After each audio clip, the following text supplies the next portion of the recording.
नमस्कार. आज आपल्या चॅनलवर रुद्राभिषेक घरच्या घरी कसा करायचा तो बघणार आहोत. त्याच्यासाठी लागणार पहिलं पिंड आणि तामन,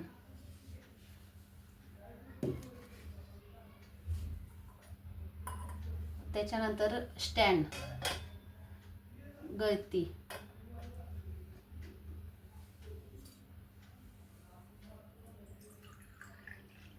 श्रावण महिन्यातली ही उच्च कोटीची सेवा आहे. ती जर दिंडोरी प्रणित केंद्रात जर जाऊन नाही करता आली तर ही घरच्या घरी सेवा आपल्याला करता येते.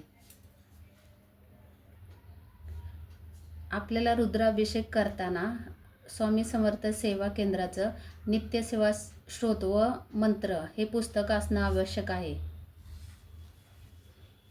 त्याच्यानंतर आपली सेवा सुरू करण्यापूर्वी श्री स्वामी सहस्त्रवन, श्री स्वामी समर्थ जप एक माळ, श्री गणपती अथर्वशीर्ष, रामरक्षा पूर्ण, गायत्री मंत्र 24 वेळा, रुद्र गायत्री मंत्र 11 वेळा, महामृत्युंजय मंत्र 11 वेळा आणि 1 वेळा प्रार्थना करायची आहे. पंचप्रणव महामृत्युंजय मंत्र 5 वेळा, संजीवन मंत्र 11, अमृत संजीवन मंत्र 3 वेळा, शिव महात्म्य रुद्र मराठी 1 वेळा, शिवकवच, श्री सूक्त, पुरुष सूक्त, महामृत्युंजय कवच, दीर्घदायू महामृत्युंजय श्रोत, श्री काल भैरवाष्टक, शिवनामावली 108 वेळा बेल वाहताना बोलायचं आहे. प्रार्थना एकदा म्हणायचे. शिवहर शंकर नमामि शंकर शिवशंकर शंभो, हे गिराजापती शिवशंकर शंभो, हे 11 वेळा म्हणायचे आहे.